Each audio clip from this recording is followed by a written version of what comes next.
সেই সরকারটাকে বলতেছে যে এই সরকার দক্ষিণপন্থীদের, জঙ্গিদের, মৌলবাদীদের উত্থানে সাহায্য করতেছে। খেয়াল করতেছেন? তাহলে এই সরকারটা কি করছে? এই সরকারটা আসলে গণতন্ত্র অ্যালাউ করছে। এখানে হেফাজতও মহাসমাবেশ করতে পারতেছে, বিএনপিও মহাসমাবেশ করতে পারতেছে, চরমনাইও পারতেছে, জামাত শিবিরও পারতেছে। তাহলে বিএনপির বড় বড় মহাসমাবেশের পরে দক্ষিণপন্থীদের উত্থান, এই রিপোর্টটা তো আসে না। তাহলে বাংলাদেশেরই অন্য রাজনৈতিক দল যে ভিন্ন রাজনীতি বিশ্বাস করে, তার মহাসমাবেশের পরে বড় বড় পত্রিকাগুলোতে বড় বড় কলাম আসতেছে।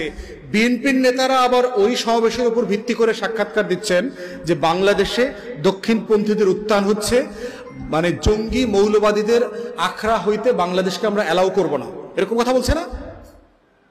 গত বছর মনে ছিল না? মারামারি করার সময় মনে ছিল কিনা? যখন মারামারি চলতেছিল তখন এই কথাগুলো বলেছিল কিনা যে দক্ষিণপন্থীদের সাথে আমরা কোনো লড়াই করব না? বাস্তবতা তাই হওয়া দরকার না? আমি যদি কোনো বেশ্যার সাথে না শুই, আমি কি এটা অবশ্যই শোব না, না পূর্ণিমাতেও শোব না, কখনো শোব না? যারা বেশ্যার সাথে শোয় না তারা কোনো আমলেই শোয় না। তাহলে সাডেনলি আগে পুত পবিত্র ছিল, বউ হওয়ার মতো ছিল, এখন সাডেনলি জামাত, ইসলামপন্থীরা, চরমনাই সব বেশ্যা হয়ে গেছে, ওরা আর আধুনিক হয়ে গেছে, ওরা মৌলবাদী হয়ে গেছে। তাহলে খেয়াল করতেছেন এই যে স্লাট শেমিং এর পলিটিক্স, ইন্ডিভিজুয়ালি একটা মেয়েকে স্লাট শেমিং করতেছে, কালেকটিভলি একটা বড় বড় অংশকে স্লাট শেমিং করতেছে, পলিটিক্যালি তাকে অপর করতেছে, তাকে অন্য জিনিস বানাচ্ছে, তাকে মৌলবাদী বানাচ্ছে, তাকে জঙ্গি বানাচ্ছে।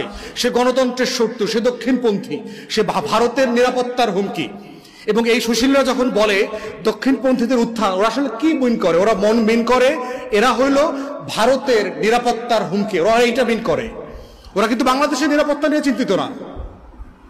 এবং এটার জন্য যদি ভারতকে ইনভলভ করা লাগে, পশ্চিমাদেরকে ইনভলভ করে আগামী ফেব্রুয়ারির পরে অপারেশন ক্লিন হার্টের নামে কয়েক হাজার ইসলামপন্থীরা মারা লাগে, মারবে, মনে রাখবেন, নিশ্চিন্তে মারবে। যদি আবার গুম করার নাটক করতে হয়, এবং দেখবেন সেদিন গুমের আর কোনো সমালোচনা হবে না, কারণ এই গুমটা হলো হালাল গুম। আওয়ামী লীগের আমলে গুমটা ছিল হারাম। এখন ওই স্ত্রী এখন বেশ্যা হয়ে গেছে, ওরা এখন গুম করা যাবে। নতুন দলের রাজনীতি যারা করতেছেন তারা কিন্তু ওই ইন্ডিয়ান ফ্রেমের পলিটিক্স করছে। এই জন্য আমরা যখন বারবার বলছি, বড় দলগুলো সবগুলোকে বলছি যে জুলাই সনদের অধীনে নির্বাচন হইতে হবে, জুলাই সনদের অধীনে সংসদ তৈরি হইতে হবে, জুলাই সনদের অধীনে শপথ হইতে হবে, তারা এটা মানতে পারে না। তারা দৌড়ায় খালি ৭২-এ চলে যায়।